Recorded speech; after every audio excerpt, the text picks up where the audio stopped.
Hello दोस्तों, नमस्कार। आज हम बात करेंगे आरपीएससी असिस्टेंट प्रोफेसर का जो एग्ज़ाम था हमारा, उसके सॉल्यूशन की, उसकी उत्तर कुंजी हम निकालने का प्रयास करेंगे। और पेपर क्या था? पेपर था, गजब का पेपर था, शानदार पेपर था, अद्भुत नमूना पेश किया है आरपीएससी ने।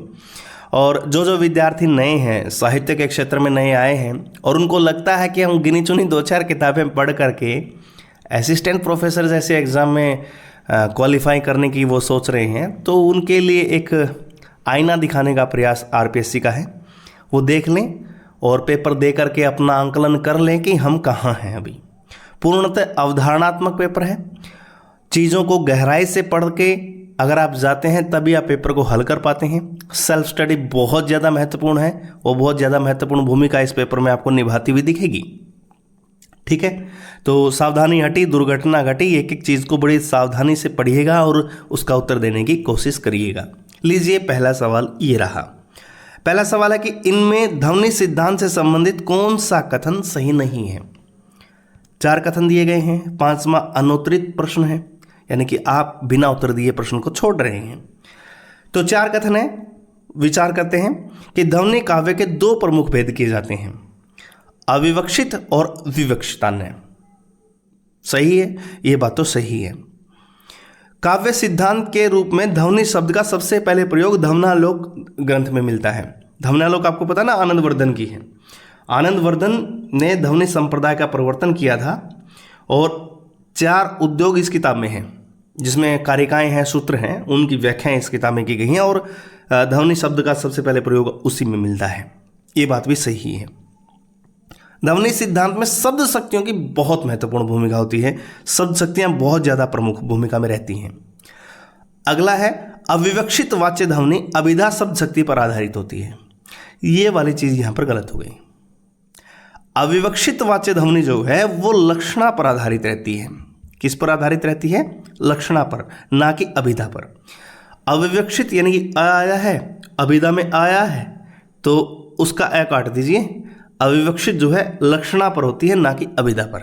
ठीक है, तो इसका सही विकल्प हो गया नंबर 4। तो पहला सवाल तो ये, चौथा ऑप्शन इसका ठीक है, अपना मैच कर लीजिए आप। दूसरा है चौपड़ी मांडी चोहटे अरद उरद बाजार। ये पंक्ति है, इसमें से असंगत अर्थ आपको बताना है। कबीर ग्रंथावली से ये प्रश्न आया है। चौपड़ी मांडी चोहटे अरद उरद बाजार। देखिए, 4 चीज़ें हैं, असंगत बताना है। अरद उदर बाजार यानी कि बाजार है ऊपर नीचे, चौराहे के ऊपर नीचे बाजार है। चौपड़ी चौराहा है या चौपड़ है, जीवन रूपी चौपड़ की बात की गई है। जगत चौराहा है उसकी बात की, चौहटे मतलब चौराहा है उसकी बात की गई है। चौपड़ पर गेरू से मांडा बंधा हुआ है, चौपड़ पर गेरू से मांडना बना हुआ है, ऐसा इसमें कहीं नहीं लिखा है। ठीक है, तो इसमें पहला विकल्प जो है ये असंगत है, बाकी तीनों जो हैं वो ठीक हैं। पहला विकल्प असंगत हो गया। चलिए अगला देखते हैं। पंचरंग चोला पैर सखी में झिरमिट खेलन जाती।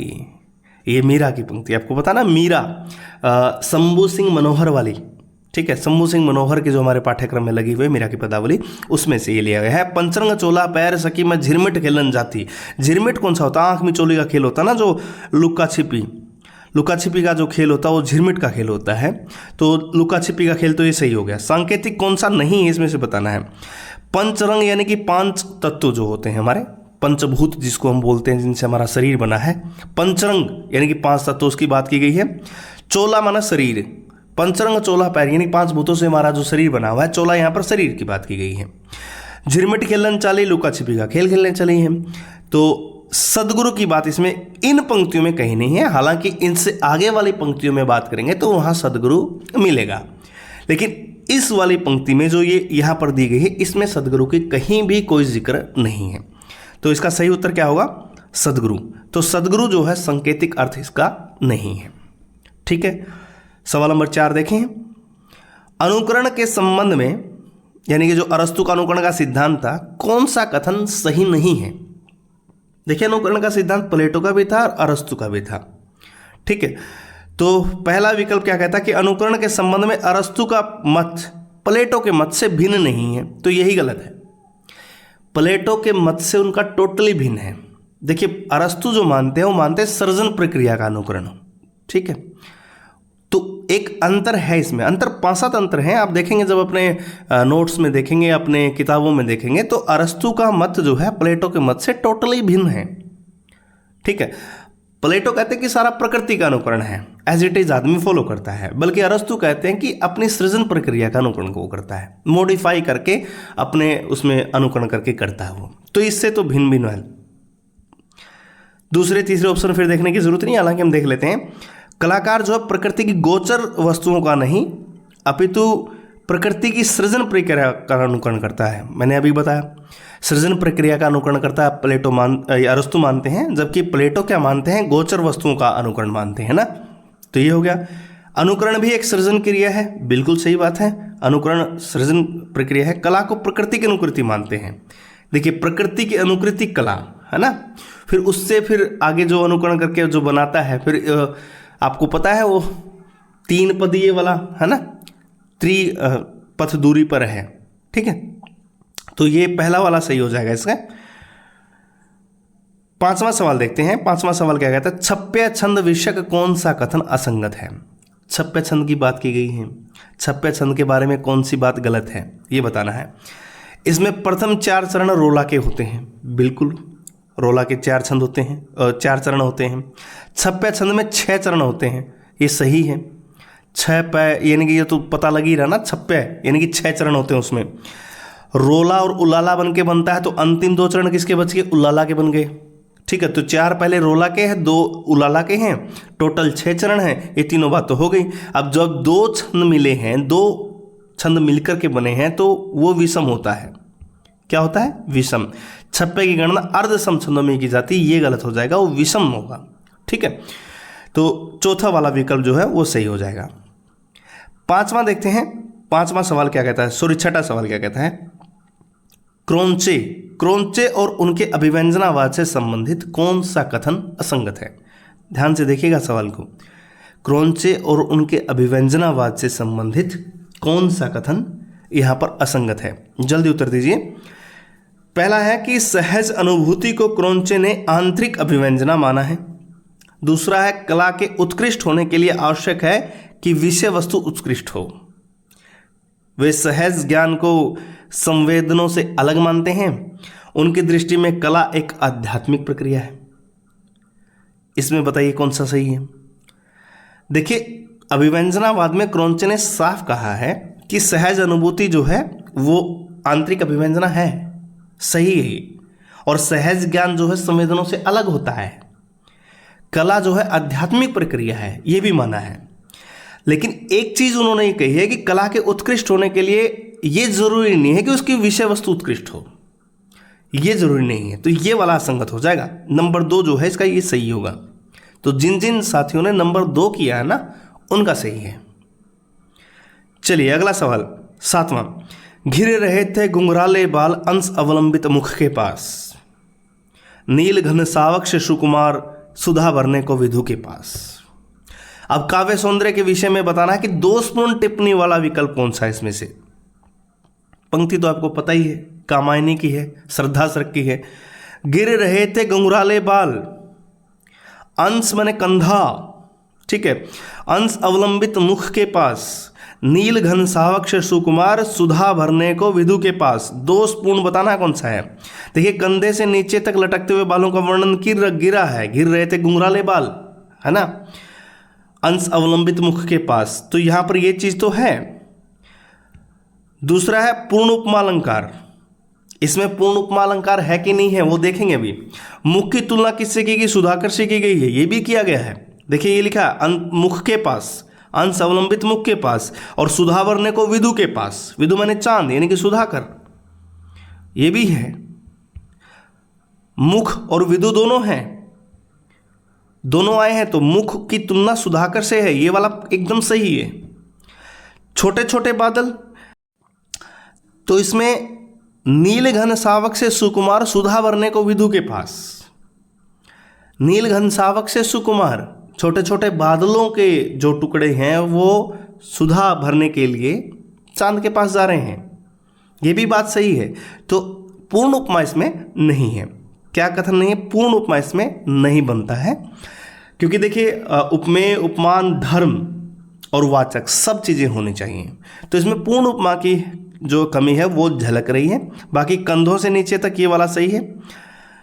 मेघ मुख की तुलना सुधाकर से ही, ये भी सही है। छोटे छोटे बादल भी इसमें दिखाई दे रहा है। पूर्ण उपमा अलंकार इसमें दिखाई नहीं दे रहा है। तो ये वाला इसका सही उत्तर रहेगा नंबर 7 का। नंबर 8 देखते हैं। आधे अधूरे के संदर्भ में असंगत वक्तव्य आपको बताना है। देखिए आधे अधूरे नाटक आपने देखा हुआ मोहन राकेश का। पहला कथन है कि यह नाटक एक स्तर पर स्त्री पुरुष के बीच के लगाव और तनाव का दस्तावेज है। यह मौजूदा जीवन की विडंबना की कुछ एक सघन बिंदुओं को रेखांकित करता है। इसके पात्र स्थितियां, मनस्थितियां आदर्शपरक और विश्वसनीय हैं और इस नाटक की अवधारणा के पीछे सूक्ष्म रंग चेतना निहित है। 4 विकल्प आपके पास दिए गए हैं। तो पहला विकल्प है, ये नाटक एक स्तर पर स्त्री पुरुष के बीच के लगाव और तनाव का दस्तावेज है। बिल्कुल सही बात है। स्त्री पुरुष के बीच का जो तनाव है वहाँ पर इस नाटक में आपको दिखता है। महेंद्र नाथ और वो जो नायिका है इस नाटक की, सावित्री, तनाव आप उनके बीच में देख सकते हैं। आपस में एक दूसरे के साथ लगाव भी है। वो जुनेजा कभी पुरुष 1, पुरुष 2, पुरुष 3, पुरुष 4 सबके साथ वो एक लगाव सा उसका बना रहता है। वहीं उसकी बेटी जो है वो भी उसी के प्रेमी के साथ लगाव में रहती है। तनाव भी दोनों की स्थितियों में। तो स्त्री पुरुष के बीच लगाव और तनाव का दस्तावेज वो नाटक है। मौजूदा जीवन की विडंबना के कुछ एक सघन बिंदुओं को रेखांकित करता है। बिल्कुल सही है। यथार्थपरक जीवन इसमें दिखाया गया है पूरा का पूरा। इसके पात्र स्थितियां, मनस्थितियां आदर्शपरक नहीं हैं। ये वाला गलत है। आदर्शपरक और विश्वसनीय कैसे हैं उसके? सारे पात्र जो है वो आधे अधूरे हैं। हर पात्र आधा अधूरा अपने आप में है। तो आधी चीज आदर्श नहीं हो सकती। क्या हम उसको फॉलो करने लग जाएं? वो आदर्शपरक पात्र नहीं है। वो अपनी यथार्थ चीजें दिखा रहे हैं। यथार्थवादी दृष्टिकोण उसमें है। आदर्शवादी या आदर्शपरक जो है पात्र उसके कहीं से भी दिखाई नहीं दे रहे हैं। स्थितियां भी ऐसी बनी हैं जो आदर्शपरक नहीं है। ठीक है, विश्वसनीय नहीं है। तो ये वाला कथन जो है गलत है। तो असंगत वाला नंबर ये 3 आ जाएगा इसका। चलिए चौथा देखते हैं। और ये तो आसान है, ये तो सबका ही ठीक होगा कि वाक्य रसात्मक काव्यम, ये कथन किसका है? जल्दी आगे बढ़ते हैं। ये कथन है विश्वनाथ का। ठीक है, ये कथन है विश्वनाथ का। चलिए आगे। देरिदा के चिंतन का विरोधी कथन कौन सा है? देरिदा का जो विखंडनवाद था उसकी बात यहाँ पर हो रही है। देरिदा के चिंतन का विरोधी कथन आपको बताना है। देखिए विखंडन एक निरंतर प्रक्रिया है। सही बात है। ये देरिदा ने माना है विखंडन निरंतर प्रक्रिया, कंटिन्यूस प्रोसेस है, वो लगातार चलता रहेगा। देरिदा का मानना था कि विखंडनवाद मार्क्सवाद का विस्थापन नहीं है। नए संदर्भों में मार्क्सवाद की पुनर्व्याख्या देरिदा चाहते हैं, या फिर वे वाक केंद्रित सत्यों को स्वीकार करते हैं। इनमें से विरोधी कथन आपको बताना है। तो इसका सही उत्तर क्या होगा? सोचिए और बताइए। जी हाँ, इसका सही उत्तर होगा कि वाक केंद्रित सत्यों को स्वीकार करते नहीं। वाक केंद्रित कथन जो है स्वीकार नहीं करते। वो बोलना और लिखना दोनों में बड़ा अंतर है। वो लिखित वाले जो सत्य हैं उनको स्वीकार करते हैं। वाच्य ध्वनियों को स्वीकार नहीं करते वो, या वाच्य जो चीजें होती हैं उनको कहीं से भी स्वीकार्यता नहीं मिली है। आपको पता है कामूर शास्त्र से प्रभावित थे वो दोनों देरिदा अध्ययन के दौरान, हालांकि असहमति भी उन्होंने जताई। और ये एक विखंडनवाद दिया था। आपको बता दो, एक किताब थी उनकी ऑफ ग्रामेटोलॉजी, ठीक है, उसमें ये चीज़ आया है। और इनका साफ मानना था कि परिवर्तनशील प्रक्रिया है विखंडन, निरंतर चलने वाली प्रक्रिया है विखंडन। वर्चस्ववादी व्यवस्था में किसी पाठ के केंद्र में स्थित अर्थ को विखंडित करता है और उसकी जगह वो अर्थ लेता जो हाशिए पर रखा हुआ था, उस पर बल देता है। तो एक चीज और उन्होंने मानी थी कि उच्चार के स्थान पर लेखन को ज्यादा महत्व दिया गया है। ठीक है, तो लेखन क्या माना जाता है? लेखन जो है उच्चार का ही एक चित्रलेख बनता है। तो यहां एक बात की गई है कि लेखन ज्यादा महत्वपूर्ण है, बल्कि उच्चार उतना नहीं, यानी कि वाच्य ध्वनि उतनी नहीं है। तो ये वाला कथन जो है विरोधी कथन है। तो नंबर 4 इसका सही उत्तर होगा। चलिए आगे चलते हैं। जायसी कृत जो पद्मावत थी, नागमती वियोग खंड के अंतर्गत 12 मासा का प्रारंभ किस महीने से होता है? पंक्ति आती है शुरुआत में ही ना, चढ़ा आषाढ़ गगन गज, याद है ना, चढ़ा आषाढ़ गगन घन गाजा। तो कौन सा महीना था? आषाढ़ का महीना था। तो ये तो सबको पता है, आसान है, इसमें कोई ज़्यादा सोच विचार करने की आवश्यकता इसमें नहीं है। सवाल नंबर 12 देखते हैं, कौन सा विकल्प सही नहीं है? द्रुत विलंबित संवृत छंदों का एक भेद है। बिल्कुल है, द्रुत विलंबित में आपको पता है 12-12 होते हैं सब में, तो सम है, यानी कि सारे चरणों में 12-12 आपके मिलेंगे आपको। मंदाक्रांता जो है वो भी संवृत छंद है, बिल्कुल सही है, मंदाक्रांता में भी 17-17-17 सब में 17-17 होते हैं, तो ये भी जो है संवृत है। मंदाक्रांता में 5-5-7 वर्णों पर यति होती है। ध्यान से देखिए, मंदाक्रांता में 5-5-7 पर यति नहीं होती है।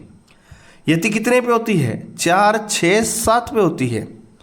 5-6-7 पे 5-5-7 पे नहीं होती, 4-6-7 पे यति होती है। तो ये वाला गलत हो जाएगा। द्रुत विलंबित में कितने हैं? द्रुत विलंबित में ठीक 12-12 सब में होते हैं, और मंदाक्रांता में कितने होते हैं? सब में 17-17 होते हैं। और ये क्या है? नगण, दो भगण, रगण, इससे द्रुत विलंबित बनता है। बिल्कुल, नव भराऊ, आपको याद ही होगा ये तो ये वाला भी सही है। तो 5-5-7 वर्णों पर यति नहीं होती, 4-6-7 पे होती है। ठीक है, तो ये वाला गलत होगा। चलिए अगले सवाल की तरफ आते हैं। सवाल नंबर 13 है, क्या कहता है? लोनजाइनस की काव्य विषयक मान्यताओं की दृष्टि से कौन सा कथन असंगत है? लोनजाइनस, उदात्त का सिद्धांत जिन्होंने दिया था, सोच करके बताइएगा। लोनजाइनस की काव्य विषयक मान्यताओं की दृष्टि से कौन सा कथन असंगत है? वे उदात्त के स्वरूप विवेचन के 3 पक्ष मानते हैं। बिल्कुल 3 पक्ष हैं, देखिए कौन कौन से? अंतरंग, बहिरंग और विरोधी तत्व, 3 पक्ष हैं उसमें। अरस्तु ने काव्य विषय को साध्य माना है, बिल्कुल सही बात है यहाँ तक, लेकिन लोनजाइनस ने साधन माना, ये भी सही है। लोनजाइनस साधन मानते हैं और अरस्तु क्या मानते हैं? साध्य मानते हैं, ये बात भी सही है। कल्पना को उन्होंने भाववित्री प्रतिभा की देन माना है। कल्पना को क्या माना है? भाववित्री प्रतिभा की देन, ये वाली चीज गलत है। कल्पना को वो जरूरी मानते हैं, ये नहीं है कि भाववित्री प्रतिभा की देन है वो। कल्पना जरूरी है, उदात्त विचार के लिए कल्पना बहुत आवश्यक है, उनका ये मानना था। तो चौथा विकल्प जो दिया गया, उदात्त विचारों के लिए कल्पना आवश्यक है, ये बात उन्होंने कही थी। ये नहीं कि भाववित्री प्रतिभा की देन है कल्पना, ये वाली गलत हो जाएगी। तो एक एक चीज को बड़े ध्यान से देखिए, इस तरीके से पूरा कंसेप्ट यदि आपका है तभी आप उत्तर दे पाएंगे। तो नंबर 3 जो है 13 का, वो सही होगा। नंबर 14 देखते हैं, कोलरिज और उनके कल्पना सिद्धांत से संबंधित कौन सा कथन सही नहीं है? देखिए सारे सवाल ऐसे आए हैं, कौन सा कथन सही नहीं है। तो कोलरिज और उनके कल्पना सिद्धांत के बारे में कौन सा कथन सही नहीं है? अब कोलरिज का कल्पना सिद्धांत आपको पता होना चाहिए। देखिए कल्पना के बारे में कोलरिज का क्या मानना था कि कल्पना ही एक ऐसी चीज होती है जो बोधन प्रतिबोधन की उस खाई को पाटती है जिसको बुद्धि नहीं कर पाती। ये बात उन्होंने मानी थी। और वो ये मानते हैं कि कवि के लिए दार्शनिक होना भी जरूरी होता है, कवि के लिए दार्शनिक होना आवश्यक मानते थे। ये बात तो सही हो गई। कोलरिज कवि के लिए प्रतिभा संपन्न होना अनिवार्य मानते हैं। हाँ बिल्कुल, प्रतिभा होगी तभी तो वो कल्पना कर पाएगा, कल्पना कर पाएगा, बिल्कुल सही है। कोलरिज कवि के लिए प्रतिभा संपन्न अनिवार्य मानते हैं।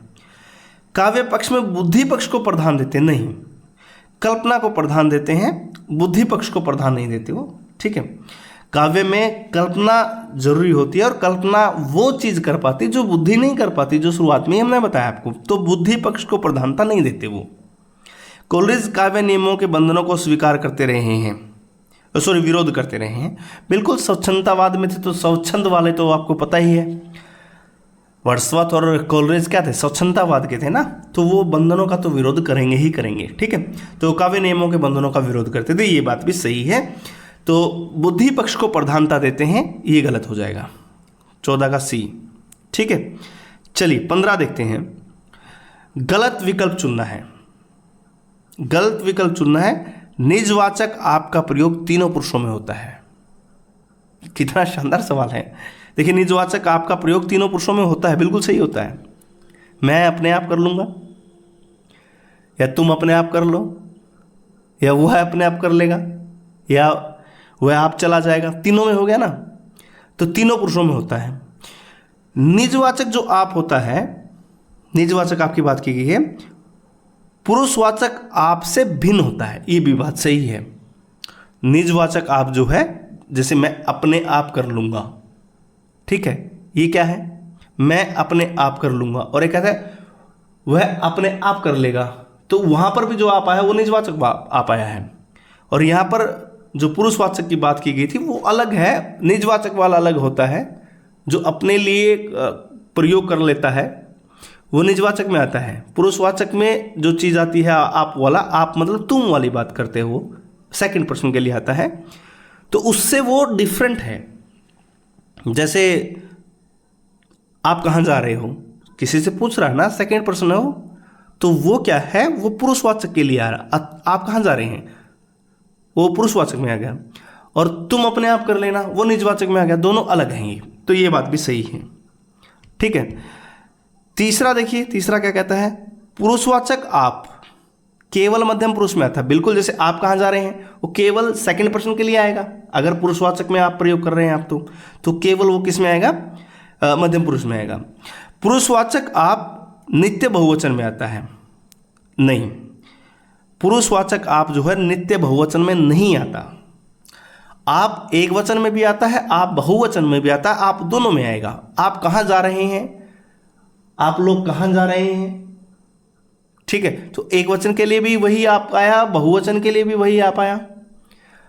आप खेलेंगे, एक से पूछ रहा है कि कईयों से पूछ रहा है, ठीक है। आप लोग इधर आ जाइए जैसे बोलता है, तो वो हमेशा क्या है, एक वचन और बहुवचन दोनों में प्रयोग होता है। तो ये बात जो है गलत हो जाएगी। तो 15 का ये चौथा वाला विकल्प जो है सही हो जाएगा। देखिए कितना बढ़िया सवाल बनाया है, बहुत शानदार सवाल बनाया है, तो इसमें हैट्स ऑफ है आरपीएससी को, शानदार सवाल। केंद्रीय हिंदी निदेशालय, केंद्रीय हिंदी निदेशालय की एक पीडीएफ हमने कुछ दिन पहले ग्रुप में भेजी थी, और उससे ही सवाल बने हुए हैं जी। देखिए, केंद्रीय हिंदी निदेशालय द्वारा प्रकाशित देवनागरी लिपि और हिंदी वर्तनी का मानकीकरण के अनुसार अमानक प्रयोग कौन सा है, ये बताना है। अमानक जो मान्य नहीं है। सवाल देखिए, कारक चिन्ह सभी प्रकार के संज्ञा शब्दों में प्रतिपादक से प्रतिपदिक से पृथक लिखे जाने चाहिए। बिल्कुल, जो पहले वाला पद आया है उससे वो अलग लिखे जाते हैं। कारक चिन्ह जो होते हैं सभी प्रकार के संज्ञा शब्दों में प्रतिपदिक से पृथक लिखे जाने चाहिए, सही नियम है। सर्वनाम शब्दों में ये चिन्ह जो है प्रतिपदक के साथ मिलकर लिखे जाने चाहिए। बिल्कुल, सर्वनाम में ये उसके साथ मिलकर के लिखे जाते हैं। जैसे एक प्रयोग करके दिखाऊं, जैसे मुझसे, मुझसे ही, मुझ आ गया और से भी आ गया, तो इसके साथ ही लिखा गया ना मुझसे। और एक मैं कहूँ राम से, इसमें अलग हो गया वो, ठीक है। तो इसमें कारक चिन्ह क्या है, अलग है, और ये इसके साथ मिलकर लिखा गया है, ठीक है। तो सर्वनाम में ध्यान रखिएगा साथ में आता है, और बाकी चीज में क्या है, डिफरेंट करके लिखा जाता है। तीसरा क्या है, सर्वनाम और कारक के चिन्ह के बीच ही तक आदि निपात हो तो कारक चिन्ह को पृथक लिखा जाना चाहिए, ये भी सही है। राम ही ने ऐसा किया था, तो ही और तक अगर आ जाता है तो कारक चिन्ह अलग लिखा जाएगा, ये बात सही है।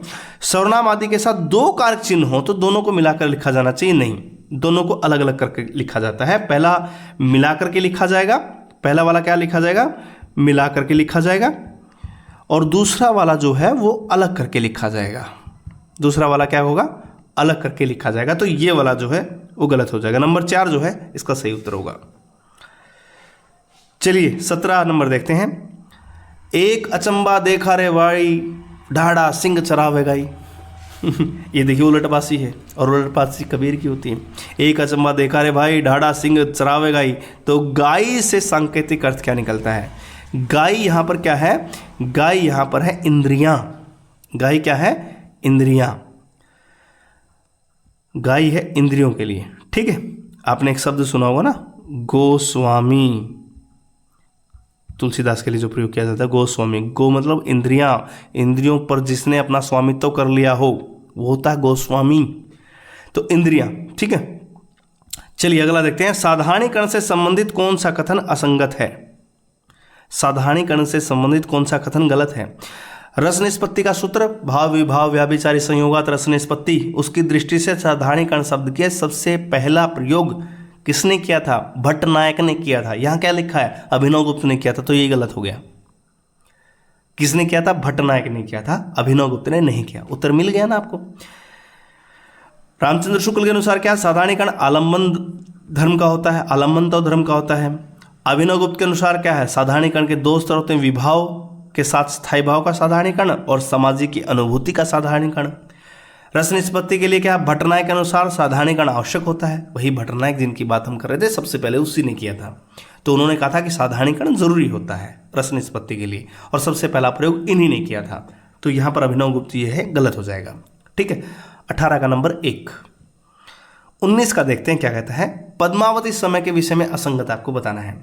देखिए सवाल पेपर जो है लेंथी है तो थोड़ा समय लग सकता है, धीरे धीरे हम हल करेंगे, कोई जल्दबाजी हमें है नहीं।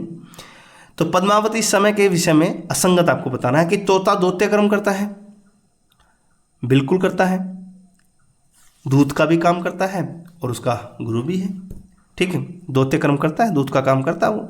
हजारे प्रसाद द्विवेदी से राक्षसों में क्या मानते हैं? प्रक्षिप्त मानते हैं। पद्मावती में बिल्कुल मानते हैं, सही बात है। पद्मावती के पिता का नाम समुद्र शिखर है। समुद्र शिखर एक गढ़ है, वो इसके पिता का नाम नहीं है। इसके पिता का नाम था विजयपाल।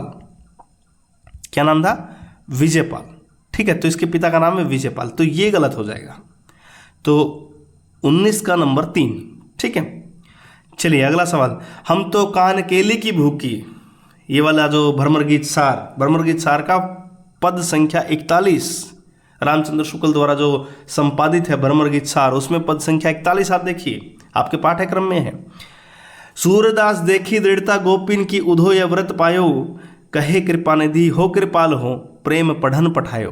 देखिए भगवान कृष्ण ने योग का संदेश देने के लिए उनको भेजा था, लेकिन उनकी दृढ़ता को देख करके, गोपियों की दृढ़ता को देख करके उन्होंने कौन सा पाठ पढ़ा? प्रेम पठन पढ़ायो, प्रेम का पाठ पढ़ा उन्होंने। कौन सा पढ़ा? प्रेम का पाठ। तो विकल्प क्या होगा? तो रेखांकित वृत्त पूछा कौन सा है? यह वृत्त पायो। उद्धव ने कौन सा वृत्त पाया? उद्धव ने क्या शिक्षा ली? उद्धव ने शिक्षा ली कि प्रेम का पाठ जो है वो ज़्यादा जरूरी होता है योग के पाठ से। योग संदेश सिखाने आया था कि लिखा ना, कैसे निर्गुण सुनी बिहारी विरहन विरह दुखी, जो वाली बात थी इसमें। तो वो योग संदेश उनको सिखाने के लिए आया था, लेकिन प्रेम का पाठ पढ़ करके उनसे गया। ठीक है, सवाल नंबर 21 देखिए। सवाल नंबर 21 की बात करते हैं। कौन सा विवरण सही नहीं है? ग्रेसन के अनुसार हिंदी के अंतर्गत केवल 8 बोलियां हैं। बिल्कुल सही है, 8 बोलियां हैं। 8 में आपको पता पश्चिम की 5 हैं। पश्चिम की कितनी है? 5, और पूर्वी की कितनी है? 3। ये 8 हैं। सुनीति कुमार चटर्जी केवल पूर्वी हिंदी को हिंदी के अंतर्गत मानते हैं। धीरेन्द्र वर्मा हिंदी के अंतर्गत 5 उपभाषाएं मानते हैं। ग्रेसन ने पश्चिमी हिंदी और पूर्वी हिंदी को वस्तुतः हिंदी माना है। बिल्कुल सही। तो ग्रेसन ने क्या माना था? ग्रेसन ने पश्चिमी हिंदी और पूर्वी हिंदी की बोली मानी थी। पहला और चौथा तो एक दूसरे का क्या हो रहा है? पहला और दूसरा तो चौथे का वेरीफाई कर रहा है ना दूसरे को। तो 8 मानते हैं, 5 और 3 ये दोनों। ठीक है, तो ये वाला तो सही है, ये वाला भी सही है। सुनीति कुमार चटर्जी केवल पूर्वी हिंदी को अंतर्गत मानते। केवल पूर्वी हिंदी वो नहीं हो सकती हिंदी, तो ये वाला गलत है, ये वाला गलत हो गया। ठीक है, नंबर 2 जो है वो सही होगा। एक झटका सा लगा सहर्ष, निखरने लगे लुटे से कौन, गा रहा यह सुंदर संगीत, कुतूहल रह न सका फिर मौन। कामायनी की पंक्ति त्रुटिपूर्ण व्याख्या वाला विकल्प आपको चुनना है। कौन सा विकल्प जो है त्रुटिपूर्ण व्याख्या का वर्णन किया गया है इसमें? देखिए विशेषण विपर्य तो है इसमें, विशेषण विपर्य है। आश्चर्यचकित होना भी है। एक झटका सा लगा सहर्ष, झटका सा लगा मतलब बिजली सी दौड़ गई, शरीर में बिजली सी दौड़ गई, ये भी है। श्रद्धा की मनोदशा का वर्णन किया गया है? नहीं, ये वाला बात नहीं है। ये मनो की मनोदशा का वर्णन यहाँ पर किया गया है। जब आप श्रद्धा की बात करेंगे तो श्रद्धा इसमें नहीं है। मनु की मनोदशा का वर्णन है कि एक झटका सा लगा सहर्ष निखरने लगे लुटे से कौन, ये कौन जो है, मनु ही है। गा रहा ये सुंदर संगीत कुतूहल रह न सका फिर मौन। ठीक है, तो मनु की मनोदशा का वर्णन यहाँ पर है बजाय की श्रद्धा का। तो चौथा नंबर यहाँ पर जो है वो सही होगा। नंबर 23, राजस्थानी के संदर्भ में असंगत आपको बताना है। देखिए राजस्थानी ब्रज की और झुकी हुई राजस्थानी डिंगल कही जाती है, ब्रज की और झुकी हुई तो पिंगल कहलाती है, डिंगल नहीं होती। डिंगल वाली कौन सी होती है, अपभ्रंश के साथ। अपभ्रंश के साथ अगर मैं राजस्थानी मिलाता हूं तब बन जाती है डिंगल, और अगर मैं पिंगल की बात करूं तो वो ब्रज की और राजस्थानी की मिलावट जो होती है वो पिंगल बनती है। ठीक है, ल और अड़ दो अलग अलग ध्वनियां हैं, बिल्कुल। श का प्रयोग राजस्थान में प्राय ख के लिए होता है, सही है। ड और ढ अर्थभेदक ध्वनियां हैं, बिल्कुल अर्थभेदक हैं। ये वाला ड और ये वाले ड में तो अंतर है। ठीक है, नीचे एक बिंदी लगा दो तो अर्थ बदल जाता है, पता है ना। चलिए कमेंट करके बताइए, दोनों का एक एक सेंटेंस लिख के दिखाइए। चलिए एक का लिख देता हूँ सड़क, ठीक है, दूसरे का लिख के दिखाइए एक और। अर्थभेदक है कि नहीं है खुद पता लग जाएगा आपको। तो कितना शानदार सवाल दिया है ना, बहुत ज़बरदस्त सवाल यहाँ पर दिया गया है। तो ब्रज की और झुकी हुई क्या कहलाती है, पिंगल कहलाती है। तो पहला उत्तर इसका एकदम सही हुआ। सवाल नंबर 24, ये आसान सवाल है। भक्ति भगायो लोगू कहकर तुलसीदास ने लोगों को भक्ति से विमुख करने का क्या कारण बतलाया है। गोरख जगायो जोग भक्ति भगायो लोग, गोरख ने जोग जगा दिया था। गोरख की योग साधना, बिल्कुल सही है, ये वाला सही हो जाएगा। ठीक है, नंबर 1 बिल्कुल सही है आपका।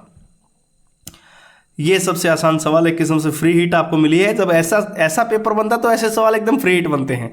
सरस्वती कंठावरण भोज की रचना है, काव्यालंकार रुद्रट की है, काव्यालंकार सूत्रवृत्ति वामन की है, काव्यालंकार सार संग्रह उद्भट की है ना फ्री हिट। देखिए ये वामन की हो जाएगी। दंडी की कौन सी है, दंडी की काव्यादर्श है, दंडी की है काव्यादर्श। ठीक है, तो ये वाला सही होगा इसका। विरेचन सिद्धांत के अनुसार भय और करुणा में संबंध बताने वाला सही विकल्प आपको बताना है। करुणा जो है मूल भाव है, इससे भय उत्पन्न होता है, पहली बात। दूसरी है कि भय मूल भाव है जिससे करुणा उद्बुद्ध होती है। करुणा तथा भय दोनों मूल भाव हैं। जहां भय का संचार नहीं होता वहां करुणा अवश्य उत्पन्न होती है। 4 चीजें हैं विरेचन के बारे में, ये बताइए इसका सही कौन सा है। देखिए ऊपर लिखा गया करुणा मूल भाव है, इससे भय उत्पन्न होता है, और यह करुणा और भय दोनों मूल भाव हैं, यानी कि एक इनमें से गलत है। ये तो तय हो ही गया। उधर बताया है करुणा मूल भाव है, इधर बता रहा है करुणा भय दोनों मूल भाव हैं, एक बात इनमें से सही होगी। और सही कौन सी है कि करुणा मूल भाव है। ठीक है, करुणा मूल भाव है, इससे भय उत्पन्न होता है। दूसरा क्या है, भय मूल भाव है जिससे करुणा उद्भुत होती है। करुणा और भय दोनों मूल भाव हैं, जहां भय का संचार नहीं होता वहां करुणा अवश्य उत्पन्न होती है। तो इसका सही विकल्प कौन सा होगा, तो सही विकल्प है करुणा और भय दोनों मूल भाव हैं। ठीक है, यानी कि देखिए करुणा मूल भाव है और इधर भय मूल भाव है, दोनों मूल भाव हैं, इससे करुणा उद्भुत होती है और इससे भय उत्पन्न होता है। ठीक है, तो करुणा भय दोनों मूल भाव हैं। सही विकल्प क्या है, करुणा और भय दोनों मूल भाव हैं। ये वाला उत्तर आपका एकदम सही होगा। चलिए सवाल नंबर 24, क्रोंचे के अभिव्यंजनावाद से संबंधित असंगत कथन आपको बताना है।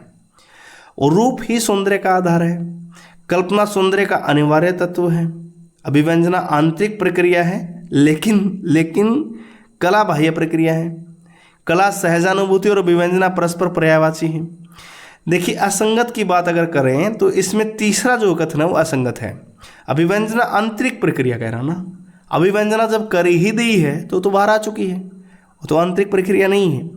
तो अभिव्यंजना जो है आंतरिक प्रक्रिया है, कला जो है बाह्य प्रक्रिया है। अभिव्यंजना से ही कला होती है ना, अभिव्यंजना आंतरिक प्रक्रिया नहीं है, ये भी बाह्य प्रक्रिया है, और कला जो है वो तो बाह्य प्रक्रिया है ही। ठीक है, तो तीसरा जो है वो सही हो जाएगा इसका। भव्य ललाट की नासिका में से बह रहा खून न जाने कब से, लाल लाल गर्मीला रक्त टपकता। अंधेरे में कविता की उक्त पंक्तियों में मुक्ति बोध किसके बारे में कह रहे हैं। जब ऐसा सवाल आपको दिखता है तो बिल्कुल आप इजीली जो उसको अटेम्प्ट कर पाते हैं। ये कविता आपने देखी होगी अंधेरे में, और ये तिलक के लिए पंक्तियाँ इन्होंने कही थी, तो तिलक इसका सही उत्तर होगा। काव्य शास्त्र के आचार्यों और उनके ग्रंथों का सही सुमेलित विकल्प आपको तलाशना है। ये देखिए फ्री हिट एक और आ गई है आपके लिए। विश्वनाथ साहित्य दर्पण, मम्मट काव्यदर्श, भामा काव्य मीमांसा नहीं है। काव्य मीमांसा तो राजशेखर की है। ये किसकी है? राजशेखर की है। काव्य अलंकार है भामा की, तो ठीक है काव्य अलंकार। दंडी की काव्यादर्श, जो ऊपर वाला सवाल आया था यहाँ मैच कर लीजिए तो एक दूसरे से इंटरलेटेड हो गया। ठीक है, चलिए अगला सवाल। अरस्तु के काव्यशास्त्रीय सिद्धांतों से संबंधित कौन सा कथन सही नहीं है? अरस्तु का काव्यशास्त्रीय सिद्धांत त्रासदी वाला, उससे कौन सा कथन सही नहीं है? त्रासदी के मूल भाव जो त्रास और करुणा होते हैं। ठीक है, दूसरा क्या लिखा कि त्रासदी के नायक के लिए पूर्णतः साधु और सदाचारी होने की बात कहते हैं। ये वाला गलत है। त्रासदी का जो नायक होगा पूर्णतः साधु और सदाचारी होने की बात कहता है, ऐसा नहीं है। ये वाला गलत हो गया। बाकी पढ़ने की जरूरत ही नहीं है। त्रास और करुणा के भाव को पहले उद्भूत, बाद में इसका विरेचन करके मानव मन का क्या किया जाता है? परिष्कार किया जाता है। यही उसका उद्देश्य होता है। त्रासदी और महाकाव्य दोनों को ही श्रेष्ठ बताते हैं, वो दोनों को ही श्रेष्ठता प्रतिपादित करते हैं। बिल्कुल सही। तो जो नायक है, नायक के लिए पूर्णतः साधु और सदाचारी होने की बात कही, ये गलत है। सवाल नंबर 31 देखिए। मार्क्सवादी चिंतन, मार्क्सवादी साहित्य चिंतन की दृष्टि में कौन सा कथन असंगत है? बहुत बढ़िया सवाल। यह सिद्धांत समाजवादी यथार्थ पर बल देता है और साहित्य को सौदेश्य मानता है। एकदम सही है। कला के लिए सिद्धांत का मार्क्सवादी साहित्य में महत्व नहीं है। बिल्कुल सही है। मार्क्सवादी आलोचक सबसे पहले कृति के विषय में ही अपने विश्लेषण का विषय बनाते हैं। बिल्कुल सही, कृति को ही वो विश्लेषण का विषय बनाते हैं। मानवतावाद और लोकमंगल की भावना से इस साहित्य का कोई संबंध नहीं है। अरे भाई, मानवतावाद और लोकमंगल के लिए तो उन्होंने काम किया था, उसका उससे संबंध है। ये गलत हो गया। यहाँ भी नहीं, यहाँ भी नहीं। अगर हाँ ये होता ना कि यह नहीं होता तो ये बात सही हो जाती। तो मानवतावाद और लोकमंगल की भावना से इस साहित्य का संबंध है, साहित्य का संबंध नहीं, ये गलत हो जाएगा। तो ये वाला कथन जो है गलत है। तो ये वाला सही विकल्प है नंबर 4। ठीक है, अगला सवाल देखिए। मार्क्सवादी साहित्य चिंतन की दृष्टि में कौन सा कथन सही नहीं है? एक और मार्क्सवाद का सवाल। समाजवादी यथार्थ को सर्वहारा वर्ग के संघर्ष में सहायक होना चाहिए।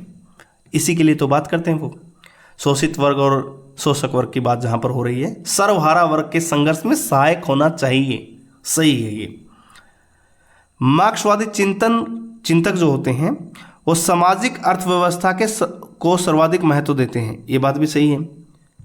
सामाजिक अर्थव्यवस्था को सबसे ज्यादा उन्होंने महत्व दिया है।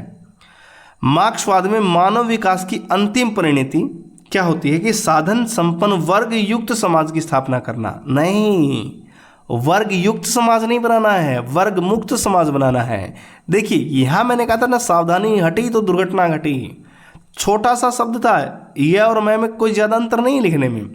वर्ग मुक्त समाज की स्थापना माना है उन्होंने, ना कि वर्ग युक्त समाज की स्थापना माना है। ठीक है, तो ये बेहतरीन सवाल, सलाम है इनको जिन्होंने बना है। बेहतरीन प्रश्न यहाँ पर रखा गया है। मार्क्सवाद क्या है? मानव विकास की अंतिम परिणति क्या है कि साधन संपन्न वर्ग मुक्त समाज होना चाहिए। ठीक है, तो बहुत बढ़िया सवाल। तीसरा विकल्प जो है वो सही है। चलिए अगला देखते हैं। मार्क्सवाद कला और साहित्य के क्षेत्र में व्यक्तिवादी दृष्टिकोण के स्थान पर क्या करता है? समाजवादी यथार्थ की प्रवृत्ति का प्रतिपादन करता है। एकदम सही है ये। ठीक है, चलिए अगला देखते हैं। सवाल नंबर 33 देखते हैं। उलाला छंद से संबंधित दोषपूर्ण कथन में आपको बताना है। उलाला मात्रिक छंद है, बिल्कुल सही है। इस छंद का प्रयोग स्वतंत्र रूप से तथा छप्पे जैसे छंदों में भी किया जाता है। बिल्कुल सही, छप्पे रोला उलाला मिलके बनते हैं और स्वतंत्र में प्रयोग होता है। एकदम सही है। इसके सम चरणों में 13, विषम चरणों में 15 होती हैं मात्राएं। उलाला के प्रत्येक चरण में 28 मात्राएं होती हैं। नहीं, प्रत्येक चरण में 28 नहीं होती। हाँ, ये कह सकते हो कि प्रत्येक लाइन में 28 होती हैं। ठीक है, एक लाइन में 2 चरण होते हैं, प्रत्येक चरण में कितना? देखिए सम चरणों में 13 यहीं कह दिया, विषम चरणों में 15, तो 13-15 मिलकर के 28 बनाते हैं। बात सही है, लेकिन प्रत्येक चरण में 28 नहीं होती। ठीक है, एक लाइन में 28 हो सकती हैं, प्रत्येक चरण में नहीं है। तो 13, 15, 28, एक चरण में 13 होती हैं और एक में 15 होती है। 13, 15, 28। ठीक है, सम चरणों में 13, यानी कि 15 13 ऐसे बनता ना, 15 13, ठीक है, इस तरीके से बनेगा। तो वर्ण सगाई के संबंध में असंगत, अगला सवाल, सवाल नंबर 34, वर्ण सगाई। वर्ण सगाई में असंगत कौन सा है? तो वर्ण सगाई शब्दालंकार है, एकदम सही है। श्रृंगार रस की रचना में यह अलंकार अनिवार्य होता है, श्रृंगार में नहीं होता वर्ण सगाई, वो वीर रस में होता है, याद रखिएगा, वीर रस में है वर्ण सगाई। किस में होता है? वर्ण, वीर रस की, जो बोलते हैं ना कि ज्यादा कर्णकटुता जो होती है वीर रस की, उसको दूर करने के लिए वर्ण सगाई का हम प्रयोग करते हैं, जिसको पता लगता है ना कि उसकी ज्यादा जो आग रहती है वीरता की, वो कम हो जाए, उसमें फिर ज्यादा दोष न दिखें, ये वर्ण सगाई है। वीर सिंह देवचरित आपने सुनी ही होगी ना, वीर सतसई भी आपने देखा होगा, वीर सतसई में इसका प्रयोग किया गया है वर्ण सगाई का।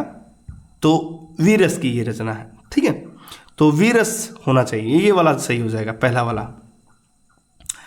चलिए अगला सवाल आसान है कि क्रिया विशेषण से बनी भाववाचक संज्ञा नहीं है। क्रिया विशेषण से बनी भाववाचक संज्ञा नहीं है। देखिए समीप्य यानी कि समीप, समीप में ए प्रत्यय लगाया, बन गया समीप्य। नैकट्य, निकट में लगाया, निकट में ए प्रत्यय लगाया तो नैकट्य। घबराहट, ये आपका उत्तर हो जाएगा, इसमें कुछ नहीं है। दूरी में दूर है, ई प्रत्यय लगाओ तो दूरी, ठीक है, तो घबराहट जो है आपका सही विकल्प होगा। चलिए अगला देखते हैं, रस विषयक कौन सा कथन सही नहीं है? रस के विषय में कौन सा कथन सही नहीं है? सवाल नंबर 36 क्या कहता है कि अभिनवगुप्त के अनुसार सामाजिकों के अंतःकरण में वासना रूप में स्थायी भाव होते हैं। हाँ, ये सही है। जब आप साधारणीकरण करने जाएंगे तो सामाजिकों के अंतःकरण में स्थायी भाव रहते हैं वासना रूप में, ये अभिनवगुप्त ने माना था, एकदम सही है ये बात। दूसरा, आलंबन के अंतःकरण में उद्दीप्त और परिपुष्ट होकर स्थायी भाव ही रस में परिणत हो जाता है। आलंबन के अंतःकरण में, ध्यान से देखिए, आलंबन के अंतःकरण में उद्दीप्त और परिपुष्ट होकर स्थायी भाव ही रस रूप में परिणत हो जाता है। देखिए कितना टिपिकल बनाया है सवाल, आलंबन में नहीं होता, आश्रय में होता है। किस में होता है? आश्रय धर्म में होता है। आश्रय के अंतःकरण में उद्दीप्त होता है और परिपुष्ट होकर के स्थायी भाव जो बनता है वही रस में परिणत हो जाता है। आलंबन की चेष्टाएं उद्दीपन के अंतर्गत परिगणित की जाती हैं, ये सही है। संचारी या व्यभिचारी भाव जो है क्षण स्थायी होते हैं, वो तो पता ही है। 33 भाव जो है वो कुछ देर के लिए होते हैं। देखिए कितना शानदार सवाल बना ना। अगर ये आश्रय लिख देता तो बात सही हो जाती। आश्रय की जगह क्या लिखा है इन्होंने? आलंबन लिख दिया। तो आलंबन के अंतःकरण में नहीं है, आश्रय के आलंबन, उसमें आश्रय के अंतःकरण में होता है। बहुत बेहतरीन पेपर है, इंटरेस्टिंग पेपर है। तो दूसरा नंबर इसका सही हो जाएगा। 36 का नंबर 2। 37 देखें, 37 देखते हैं। काव्यम यशसे अर्थकृते, ये वाला आपको काव्य प्रयोजन याद आ रहा होगा, ठीक है, बहुत आसान था, ये तो सारे किए हुए हैं आपके। काव्य का प्रयोजन क्या है? यश, धन, लाभ, व्यवहारिक ज्ञान, अमंगल का नाश, आनंद प्राप्ति, कांता सम्मित उपदेश, ये किसका था? ये वाला काव्य प्रयोजन किसका था?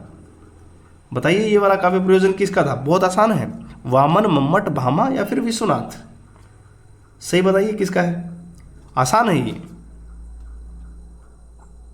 सवाल नंबर 37, जी हाँ, मम्मट का ही। किसका है? मम्मट का है। तो मम्मट का यदि आप देखोगे काव्य प्रयोजन, तो उन्होंने ये कहा था काव्य यश से अर्थकृत्य वाला जो है वो इसका है, मम्मट का है। चलिए अगला सवाल देखते हैं। अविभाव समास का उदाहरण नहीं है। एकाएक तो अविभाव समास दिख रहा है, रिपीटेशन है, जैसे दिनम दिनम प्रति प्रतिदिन, है ना। अनाचार, ये नए तत्पुरुष समास है। कौन सा समास है? नए तत्पुरुष समास है। अनाचार जो है नए तत्पुरुष समास है, तो ये वाला विकल्प हो जाएगा इसका। भरपेट भी अव्ययभाव समास है, प्रतिदिन भी प्रति लग गया, अव्यय लग गया, तो यहाँ ये भी हो गया, ठीक है। तो एकाएक, भरपेट, प्रतिदिन, ये तो अव्ययभाव समास के एग्जाम्पल दिख रहे हैं। अनाचार जो है वो नए तत्पुरुष समास है, तो ये वाला विकल्प इसका सही है। परशुराम चतुर्वेदी, परशुराम चतुर्वेदी ने मीरा पदावली की काव्य भाषा में निम्नलिखित में से किस समूह को शामिल नहीं किया गया है? देखिए मीरा पदावली जो लगी वो शंभू सिंह की मनोहर की लगी हुई है, परशुराम चतुर्वेदी की नहीं है। हालांकि देखिए प्रमाणिक किताब है परशुराम चतुर्वेदी की, तो अगर साहित्य के दृष्टिकोण से बात की जाए तो कौन सी दिक्कत है, कोई ज़्यादा आपत्ति नहीं हो जानी चाहिए, फेमस है। मीरा के बारे में है, राजस्थान की थी मीरा, तो सवाल बनना लाजमी है। तो मीरा पदावली में काव्य भाषा कौन सी शामिल नहीं है? देखिए खड़ी बोली तो रहेगी, खड़ी बोली रही है, राजस्थानी ब्रज भी प्रयोग की गई है, गुजरात में उनका देहांत हुआ था तो पंजाबी गुजराती भी रही हैं, बांगरू बुंदेली जो है वो नहीं रही हैं।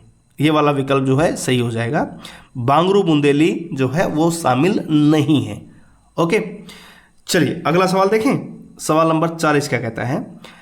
किसी संरचना या पाठ की उन चीजों को उजागर करके सामने ला देना जिन्हें दबा दिया गया था, और सिद्ध कर देना कि कोई पाठ जो कुछ कहता है वही उसका ठीक अर्थ नहीं है, उससे अधिक कुछ और भी है जो अनकहा छोड़ दिया गया है।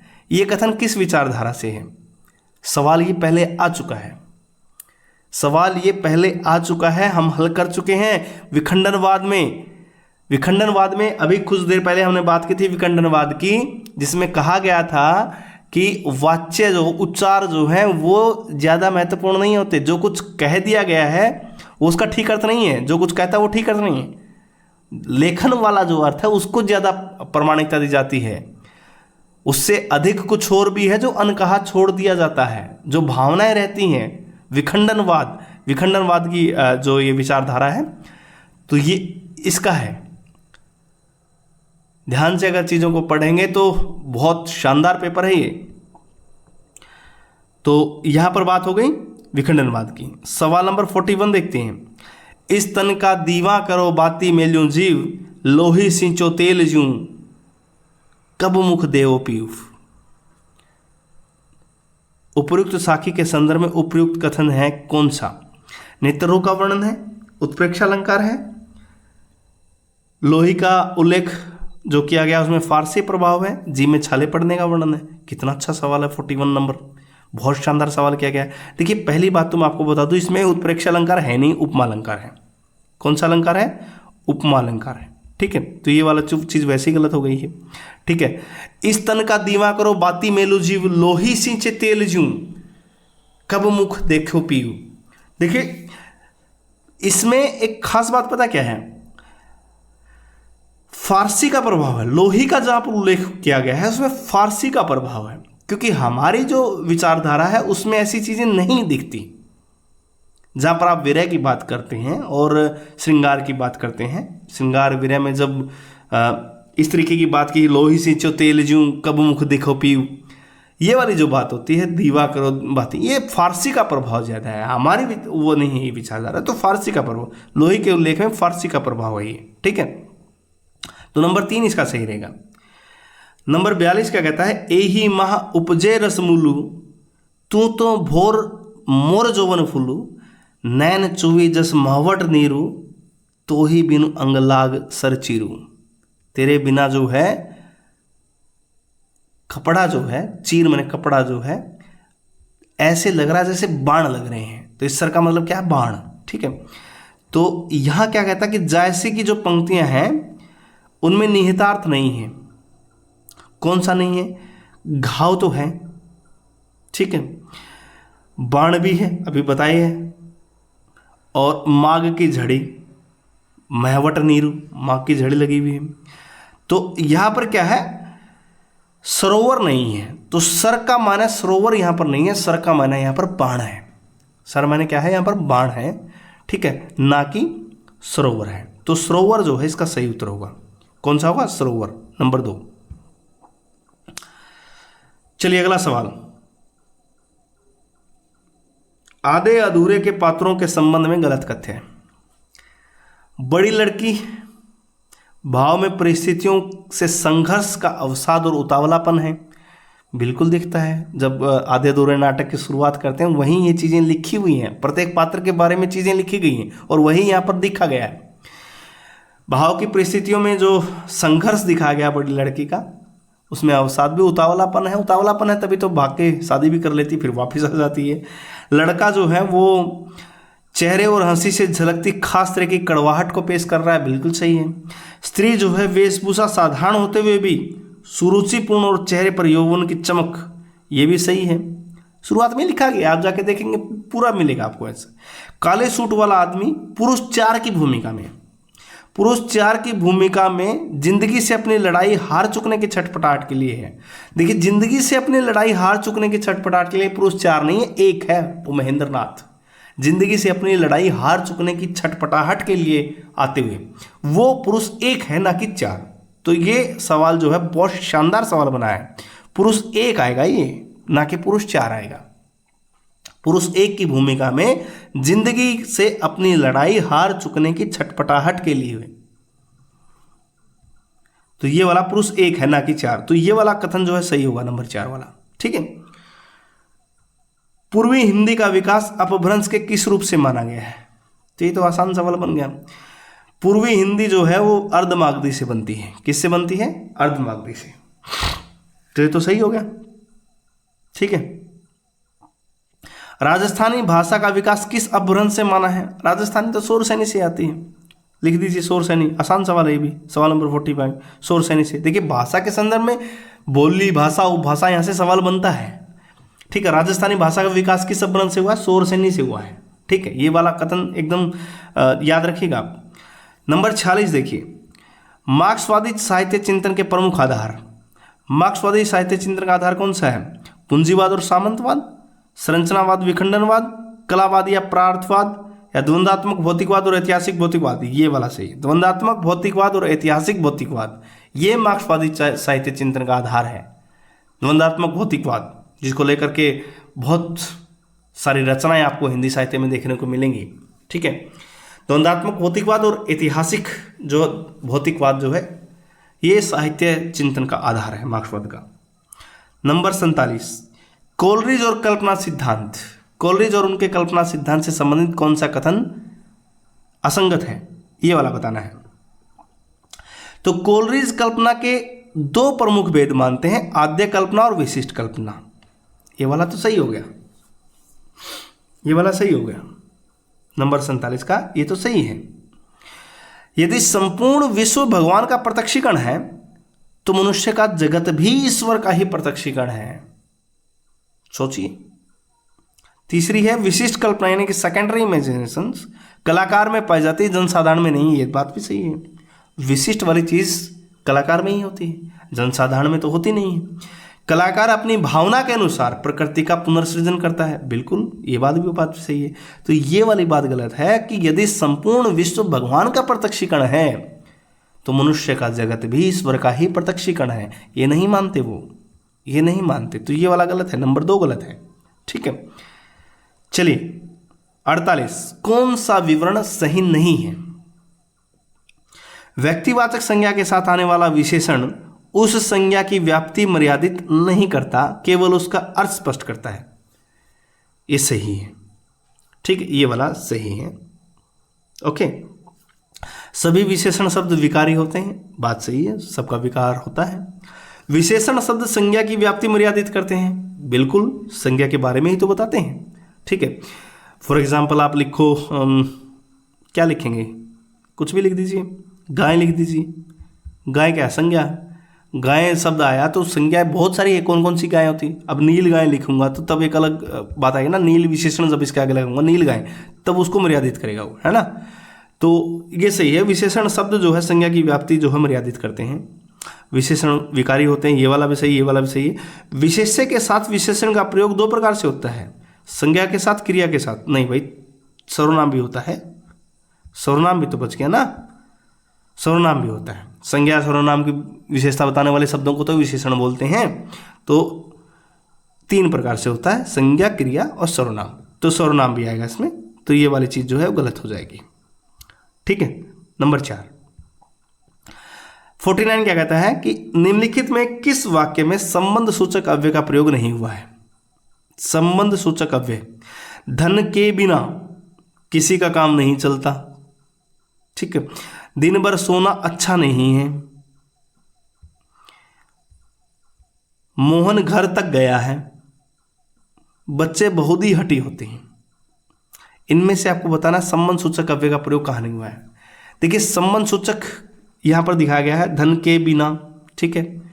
दिन भर सोना अच्छा नहीं है, ठीक है। मोहन घर तक गया है, ये भी आ रहा है। बच्चे बहुधा हठी होते हैं, इसमें कोई संबंध सूचक अव्यय कहीं नहीं लगा हुआ है, तो ये वाला उत्तर जो है सही होगा। ये बच्चे बहुधा हठी होते हैं, नंबर 4 जो है संबंध बोधक अव्यय का प्रयोग यहाँ पर नहीं हुआ है। चलिए अगला देखिए, लग्यो सुमनु हवे है सुफलु, आतप रोसु निवारी, बारी बारी अपनी सींची सुहृदता बारी। इस दोहे में निम्नलिखित शब्दों में से किस शब्द में श्लेष अलंकार नहीं है? सुहृद, इसके तो 2 अर्थ निकलते हैं, सुमनु के भी 2 अर्थ निकलते हैं, बारी के भी निकलते हैं, आतप के भी निकलते हैं, तो चारों के 2 अर्थ निकल रहे हैं। तो ये प्रश्न जो है थोड़ा सा सोचने वाला प्रश्न बना है कि सुहृद के भी यहाँ 2 अर्थ हैं, सुमनु के भी 2 अर्थ हैं, बारी के भी 2 अर्थ हैं, आतप के भी 2 अर्थ हैं। और अगर आपको ध्यान हो तो बाबू जगन्नाथ दास रत्नाकर की पुस्तक उठा करके देख लीजिए, उसमें ये लिखा गया साफ साफ, इनके 2 अर्थ हैं सबके। तो इसको क्या लिखेंगे आप? अनुत्तरित प्रश्न ये लिख सकते हैं, या तो यह प्रश्न जो है वो डिलीट होगा, ठीक है। ये प्रश्न देखिए, इसमें चारों के 2 अर्थ हैं, चारों के 2 अर्थ हैं, तो ये वाला प्रश्न थोड़ा सा गौर करने वाला है। लगे सुमनु हवे है सुफलु, आतप रोसु निवारी, बारी बारी आपने सींची सुहृदता बारी। आप रिट भी लगा सकते हैं इसके ऊपर, जगन्नाथ दास रत्नाकर की पुस्तक उठाइए, ठीक है, और उसमें इसमें साफ साफ लिखा गया सबके 2 अर्थ हैं इनके, आप रिट लगा सकते हैं, ये प्रश्न डिलीट होगा। या फिर अनुत्तरित प्रश्न आप जो छोड़ करके आए हैं तो उनको बेनिफिट मिल सकता है। सवाल नंबर 51, पूछती है वह कौन? मुक्ति बोध रचित जो अंधेरे में कविता है, कविता के भाषा प्रवाह के अनुसार उपयुक्त प्रश्न कौन पूछता है? पूछती है कौन? कौन पूछ रहा है? पूछती है वो हृदय की आपकी कूक जो उठती है, हृदय की धक धक जो उठती है, वो सवाल आपसे कर रही है। अज्ञात आशंका नहीं है, हृदय की धक धक जो है वो आपसे सवाल कर रही है। घर का सूनापन नहीं है, अनजान प्रकट आकृति नहीं है, तो हृदय की धक धक इसका सही उत्तर होगा। कहानी है गदल, अच्छे से पढ़ ली होगी सबने। गदल कहानी पाठ्यक्रम की कहानी है, इसमें से सवाल किसी का गलत नहीं होगा। गदल कहानी के अनुसार इनमें से कौन सा विकल्प सही नहीं है? देखिए चंपा चमेली की शादी हो चुकी है, बिल्कुल चंपा और चमेली दोनों की शादी हो चुकी थी, ठीक है। गदल के पति का नाम गुन्ना था, उसकी मृत्यु हो चुकी थी, बिल्कुल हो चुकी थी, 55 साल का था जब उसकी मृत्यु हुई थी, ठीक है। तो दूसरा भी सही है, पहला भी सही है। निहाल गदल का इकलौता बेटा था, नहीं भाई, निहाल गदल का इकलौता बेटा तो नहीं था, ये वाला गलत हो गया। देखिए कितना, अगर कहानी पढ़ी तो आसान सवाल बन गया ये आपके लिए। निहाल की 2 बहनें भी थी, हाँ निहाल की 2 बहनें थी, हालांकि बहनें 3 थी, उसकी बहनें 3 थी, चंपा, चमेली और तरा, ठीक है। तो 3 बहनें थी, हालांकि 2 कही गई तो कोई इश्यू नहीं है, तो इकलौता बेटा नहीं है। निहाल जो है गदल का इकलौता बेटा नहीं है, ठीक है। 53 नंबर, लोनजाइनस के काव्य शास्त्रीय सिद्धांतों से संबंधित असंगत कथन आपको बताना है। तो लोनजाइनस का बड़ा सवाल आ रहा है एक और, काव्य शास्त्रीय सिद्धांत जो उदात्त का सिद्धांत है, असंगत कथन आपको बताना उसका। कलागत उदात्त तत्वों को वे 4 वर्गों में विभाजित करते हैं। कितने वर्गों में विभाजित करते हैं? 4 में? नहीं भाई, 3 ही थे, अंतरंग, बहिरंग और विरोधी तत्व, और उसमें 5 भाग बने थे उसके, ठीक है। तो 4 तो कहीं नहीं, ठीक है, ये वाला गलत हो गया। इसके बहिरंग तत्व कलागत के माने जाते हैं, सही है। अलंकार योजना के अंतर्गत उन्हीं अलंकारों की विवेचना अपेक्षित है जो शैली को उत्कृष्ट प्रदान करें, एकदम सही बात लिखी है। जो शैली को उत्कृष्टता देते हैं उन्हीं अलंकारों का विवेचन वहाँ पर होता है।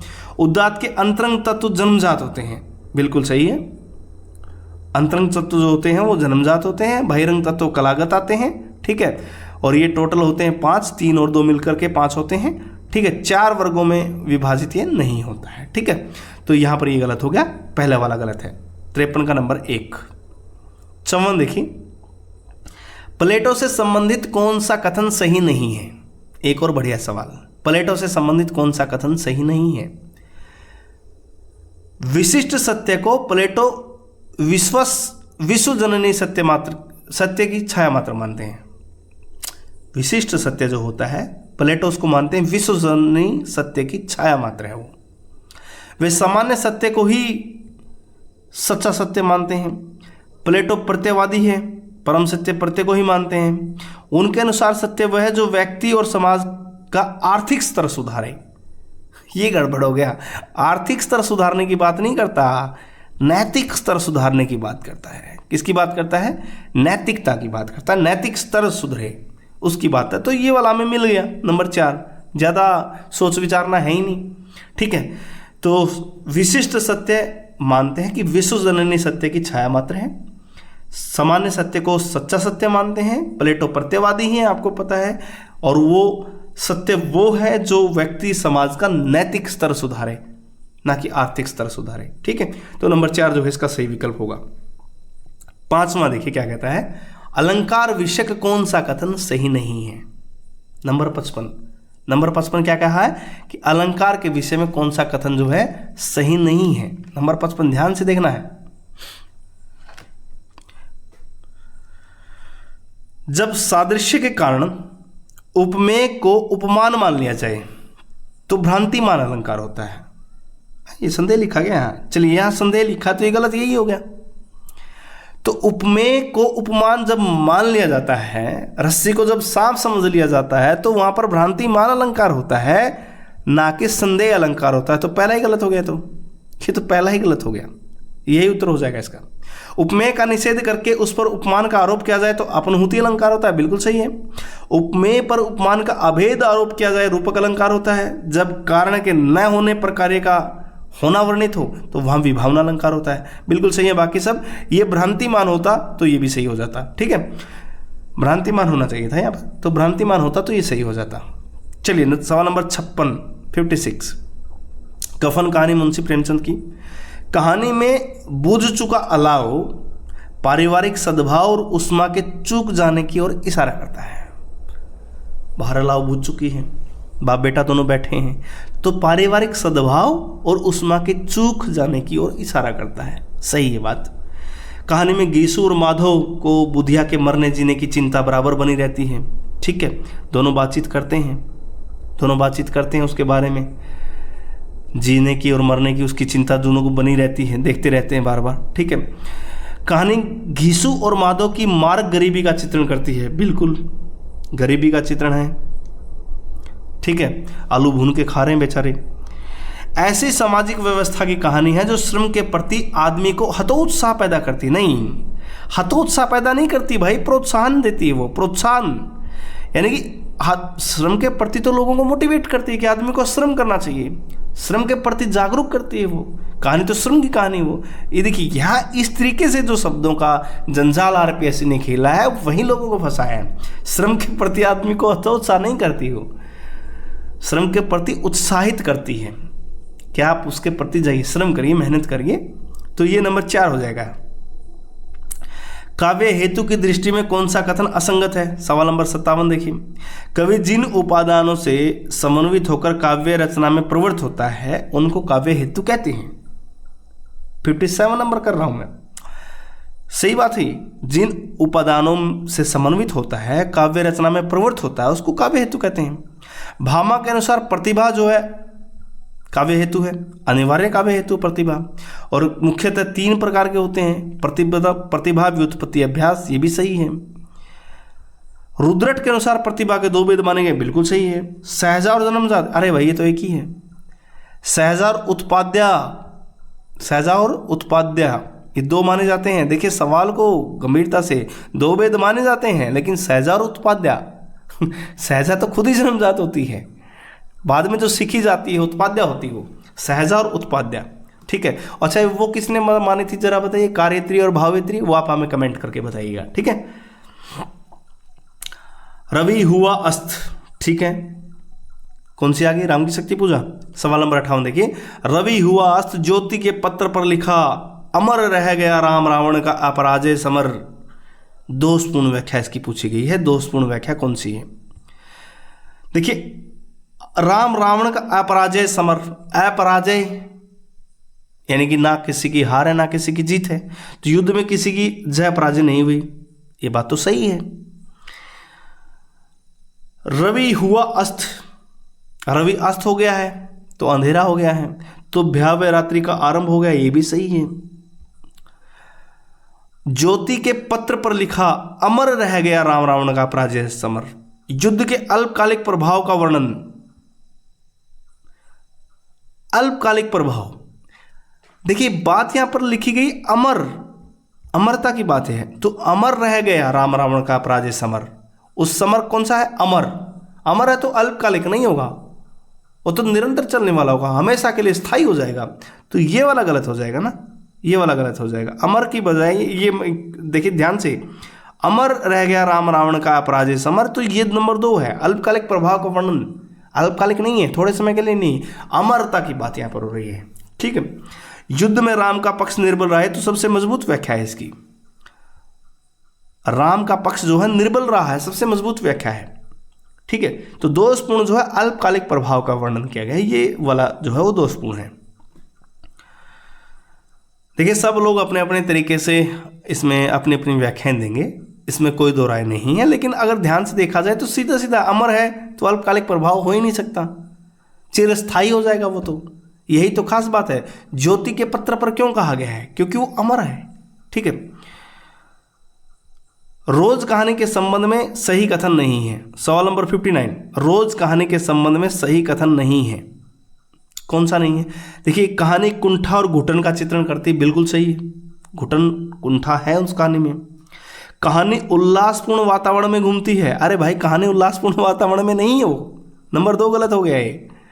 उल्लासपूर्ण कहाँ माहौल बनता है उस कहानी में? घुटन का माहौल बना हुआ है, ऊपर ही लिख दिया घुटन है। कहानी में स्त्री को असहाय बनाने वाले संदर्भ हैं, बिल्कुल मालती है उसमें, रोज ही ऐसा काम होता है, बेचारी बैठी है।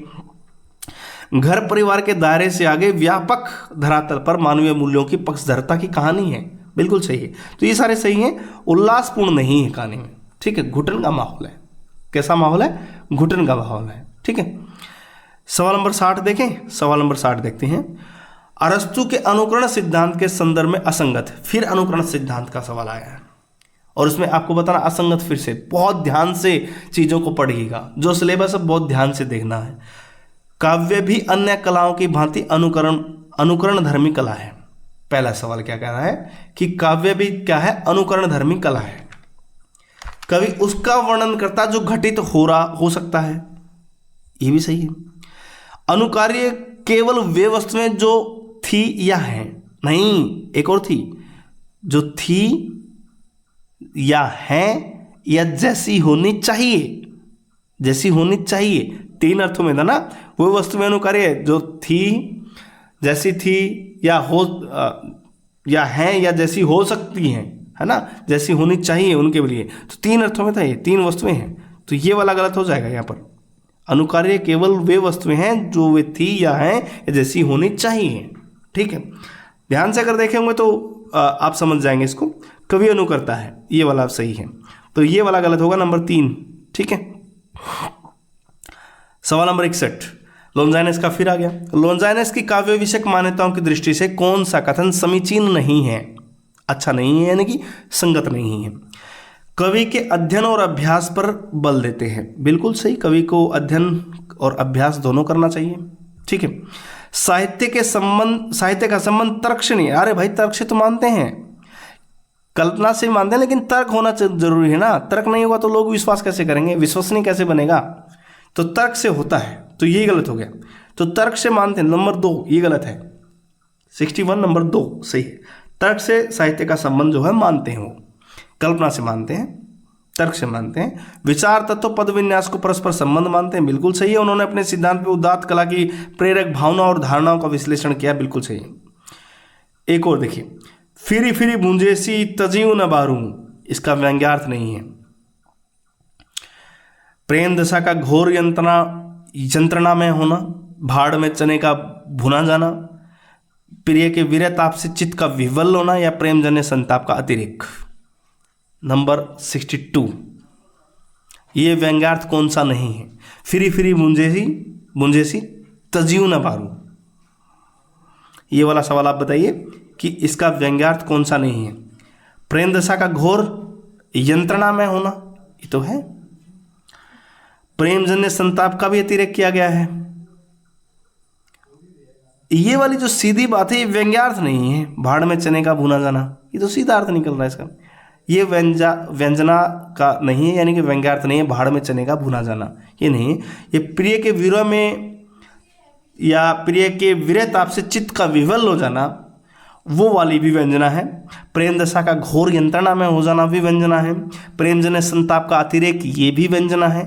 भाड़ में चने का भुना जाना, ये व्यंजना नहीं है। तो नंबर 2 इसका सही उत्तर हो जाएगा। ठीक है, बहुत शानदार पंक्ति, बहुत शानदार दोहा। पलनु पिक अजनु अधर धरे महावरु भाल, आजू मिले सु भली करी भले बन हो लाल। बहुत अच्छी पंक्ति है। तो उक्त दोहे में कौन किससे कह रहा है? जब ये दोहा पढ़ रहे हो तो आपको साफ पता लगे खंडित नायिका की यहाँ पर बात हो रही थी। असंगति अलंकार का एग्जाम्पल था ना, ये असंगति अलंकार का एग्जाम्पल था। तो खंडित नायिका की यहाँ पर बात है। खंडिता नायिका जो है नायक से बोल रही है कि पलनु पिक अजनु अधर धरे महावरु भाल, आजू मिले सु भली करी भले बने हो लाल।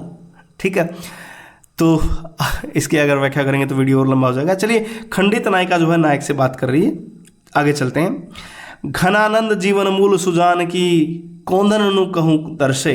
इस पंक्ति की उपयुक्त व्याख्या करते हुए कौन सा विकल्प त्रुटिपूर्ण है? देखिए, जहां पर घनानंद की बात हो गई, घनानंद और सुजान के दो अर्थ निकलते हैं, तो श्लेष तो होता है, श्लेष अलंकार तो उसमें मिलेगा ही मिलेगा। प्रिय की झलक, सगण का प्रयोग, जड़ीभूत होना या फिर अनुत्तरित प्रश्न। प्रिय की झलक भी मिल रही है इसमें। घनानंद जीवन मूल सुजान की कोंधनु न कहूं दर से, झलक सुजान की है। सगण का प्रयोग हो रहा है, सगण का तो प्रयोग है।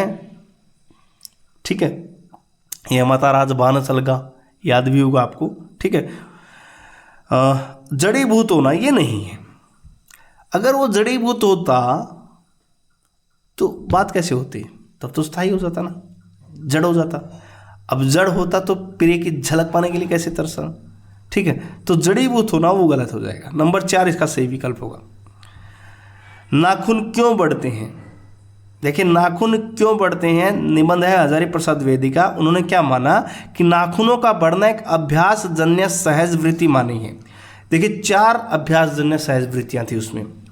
ठीक है, 4 थी। नंबर 1 पलकों का गिरना, दांतों का दोबारा उठना, केशों का बढ़ना और नाखूनों का बढ़ना। रोंगटे खड़े हो जाना कोई अभ्यास जन्य सहज वृत्ति नहीं थी। ठीक है, तो पहला उत्तर एकदम सही हो जाएगा। इनमें से कौन सा कथन गलत है? नंबर 66, भोजपुरी को बिहारी भाषा के अंतर्गत माना गया है, ये सही है। मेवाड़ी दक्षिणी राजस्थान की बोली, ये गलत है। हाड़ौती पूर्वी मध्य राजस्थान की बोली, ये सही है। डिंगल को राजस्थान में बोली जाने वाली मारवाड़ी का साहित्य रूप माना गया, ये भी सही है। मेवाड़ी जो है दक्षिणी राजस्थान की बोली नहीं है, तो ये वाला सही हो जाएगा। ठीक है, नंबर 2 सही है इसका। 67 देखती है, केंद्रीय हिंदी निदेशालय द्वारा स्वीकृत हिंदी की मानक वर्णमाला में नहीं आता।